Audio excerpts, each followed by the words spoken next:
रोक पे again start शुरू करो।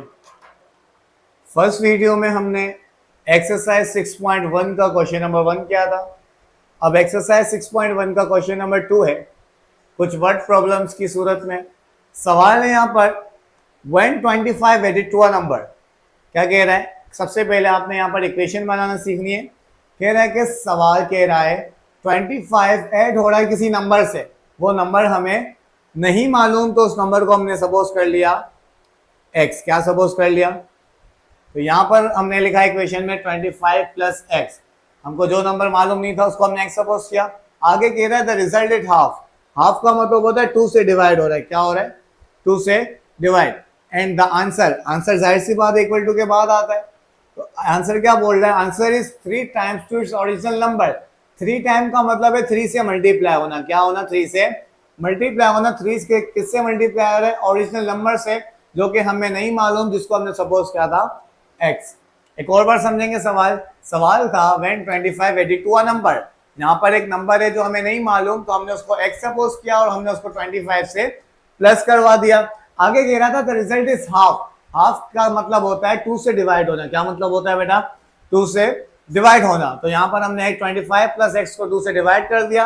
आगे कह रहा था आंसर, आंसर जाहिर सी बात है इक्वल्स टू के बाद आता है, तो हमने बीच में लगा दिया equals to. The answer is 3 times to its original number. Answer क्या हो रहा है? 3 टाइम मल्टीप्लाई हो रहा है इसके ओरिजिनल नंबर से, जो कि हमें नहीं मालूम, जिसको हमने x सपोज किया था। तो हमने यहाँ पर 3 और x को आपस में मल्टीप्लाई करा दिया। अब हमें मालूम करनी है x की वैल्यू। ये मेरे पास बन गई इक्वेशन। 2 यहाँ डिवाइड हो रहा है, वहां जाके मल्टीप्लाई हो जाएगा। 25 plus x is equal to 3x multiply by 2। 25 plus x is equal to 3x को 2 से मल्टीप्लाई किया तो मेरे पास आ गया 6x। अब ये प्लस का x जब 6x के पास जाएगा तो मेरे पास आ जाएगा माइनस का x। 6x में से x को माइनस किया, टोटल आपके पास 6x है, उसमें से एक x निकल गया तो कितने x बचे? 5x। अब यह 5x से मल्टीप्लाई है, वहां जाके 25 से डिवाइड हो जाएगा। x को अकेला किया तो x की वैल्यू आपके पास आ गई 5। अब यहाँ पर x की वैल्यू तो आ गई। अब आपने ये भी कंफर्म करना है कि क्या ये वैल्यू सही है या नहीं। तो वैल्यू अगर सही होगी तो आपके पास आंसर वेरीफाइड हो जाएगा।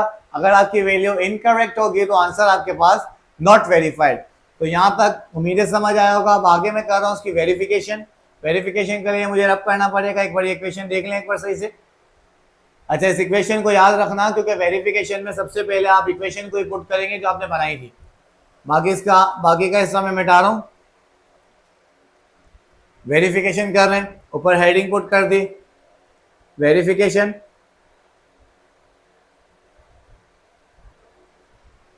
आपके पास x की वैल्यू क्या आई थी? 5। तो यहां पर आपने करना क्या है? x की जगह x की वैल्यू पुट करनी है वेरिफिकेशन में। 25 का 25 प्लस का प्लस, x की जगह आ गया 5 अपॉन में 2 का 2 इज इक्वल्स टू 3 की जगह 3, x की जगह 5। 25 plus 5 is equals to 30 upon 2 is equals to 3 5 15। 30 और 2 को डिवाइड किया तो मेरे पास आंसर आता है 15 और इक्वल टू के बाद भी 15 है, दोनों सेम आ गए। इट्स मीन ये वेरीफाई हो गया, जो आपने x की वैल्यू मालूम करी वो करेक्ट है। अब जरा इसका अगला क्वेश्चन देखते हैं। रब कर रहा हूं इधर में।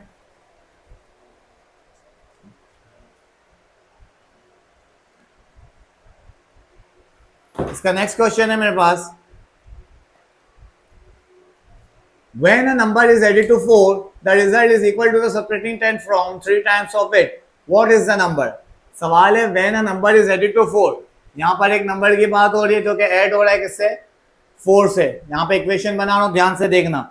when a number is added to 4 the result is, result equal to के बाद आता है, is equal to subtracting 10 from 3 times of it। it का मतलब है वो नंबर जो आपको नहीं मालूम, यानी वो 3 से मल्टीप्लाई हो रहा है और 10 उससे सब्ट्रैक्ट हो रहा है। 10 सब्ट्रैक्ट हो रहा था इसलिए हमने 10 को माइनस में लिखा। अब जरा सॉल्यूशन की तरफ आते हैं। अच्छा, एक और बार देख ले सवाल, अगर कोई इश्यू हो तो क्लियर हो जाए। सवाल था मेरे पास when a number is added to 4, एक नंबर है जो 4 से ऐड हो रहा है, तो मैंने उस नंबर को x सपोज किया और मैंने 4 की जगह 4 लिख दिया। आगे कह रहा है the result is equal to subtracting 10।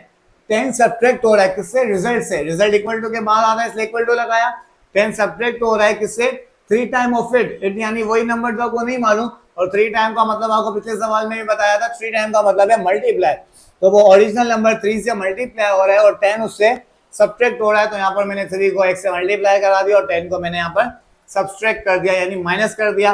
अब आपने वही चीज करनी है, x वाली वैल्यू को वन साइड और कांस्टेंट को वन साइड। ये प्लस का 3x जब x के पास आया तो माइनस का 3x, और ये जब प्लस का 4 10 के पास आया तो माइनस का 4। x में से 3x माइनस क्या, माइनस का 2x बचा, माइनस माइनस 10 और 4 को प्लस किया तो माइनस का 14 आ गया। ये 2 यहाँ पर x से मल्टीप्लाई हो रहा है, 14 के पास जाके डिवाइड हो जाएगा, माइनस से माइनस कैंसिल, 2 1 जा 2, 2 7 जा 14, x की वैल्यू मेरे पास आ गई 7।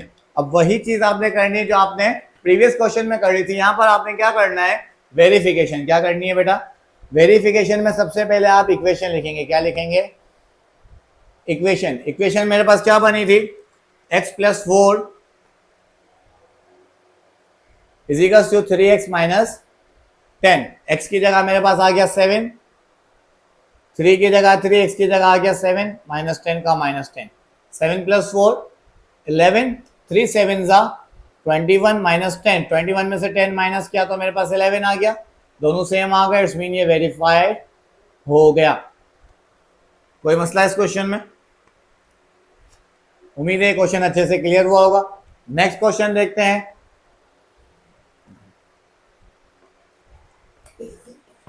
नेक्स्ट क्वेश्चन बिल्कुल ध्यान से समझिएगा। ये क्वेश्चन है, Bilal is 6 year older than Ali. Bilal जो है वो अली से 6 साल बड़ा है, और इस सवाल में हमें अली की एज नहीं मालूम।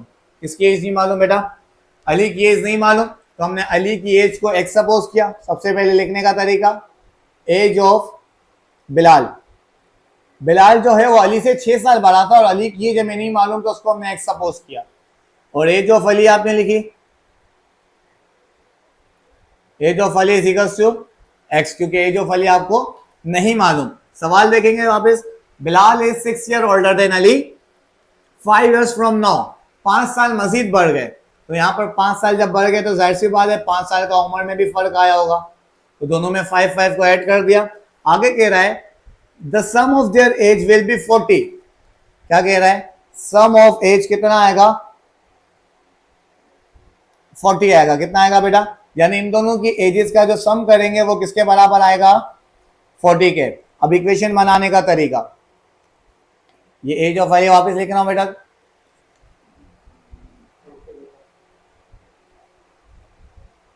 अब इक्वेशन बनाने का तरीका, 6 प्लस 5 आपस में, ये दोनों तो आपस में प्लस हो जाएंगे तो x प्लस 11 हो जाएगा। x plus 11 plus x plus 5 is equals to 40। क्योंकि सवाल ने क्या कहा था, the sum of their ages, यानी इन दोनों की एजेस का सम बराबर आएगा 40 के। तो यहाँ पर हमने दोनों की एजेस का सम लिखा और उसको बराबर कर दिया किसके, 40 के। अब दोनों को प्लस करना है ब्रैकेट्स को, तो x वाली वैल्यू x से प्लस होगी और कांस्टेंट वैल्यू कांस्टेंट से प्लस होगी। तो x प्लस x 2x और 11 प्लस 5 मेरे पास आ गया 16 इज इक्वल्स टू 40। अब x को अकेला करना है, प्लस का 16 वहां पर जाएगा तो माइनस का 16 हो जाएगा। 40 और 16 को यहां पर मैंने माइनस किया, थोड़ा क्वेश्चन का पार्ट यहां कर रहा हूं। 40 और 16 को मैंने माइनस किया तो मेरे पास आ गया 24, तो 2x इज इक्वल्स टू 24। अब x मालूम करना है, 2 यहां पर मल्टीप्लाई है, 24 से जाके डिवाइड हो जाएगा, तो x की वैल्यू मेरे पास आ गई 12। क्या आ गई बेटा, 12। अब कैसे पता चलेगा कि x की वैल्यू करेक्ट है या नहीं, वही सेम वेरिफिकेशन। क्या करेंगे, इक्वेशन यहां पर लिखी हुई है, बाकी चीजें मैं मिटा रहा हूं। इक्वेशन क्या थी मेरे पास, x plus 11 plus x plus 5 is equals to 40, और x की वैल्यू मेरे पास यहां पर क्या है बेटा, 12। तो x की जगह मैंने 12 पुट कर दिया। अब इन सबको प्लस करेंगे तो ये 40 के बराबर आना चाहिए। किसके बराबर आना चाहिए, 40 के। 12 प्लस 11 33, 33 प्लस 12 35, और 35 प्लस 5 इज इक्वल्स टू 40। दोनों बराबर आ गया 40 के। अब सर आपने जब डेटा बनाया था तो आपने लिखा था age of Bilal is equals to x plus 11, x की जगह आ गया 12, 12 प्लस 11 यानी बिलाल की एज थी 23 ईयर, कितनी थी बेटा? और दूसरा लिखा था आपने एज ऑफ अली, अली की एज थी आपके पास x प्लस 5, x की जगह आपने लिख दिया 12, 12 और 5 को प्लस किया तो 17, यानी बिलाल की एज 23 थी और अली की एज जो है वो 17 थी। उम्मीद है इस वीडियो में ये तीनों क्वेश्चंस आपको अच्छे से क्लियर हुए होंगे। Thank you.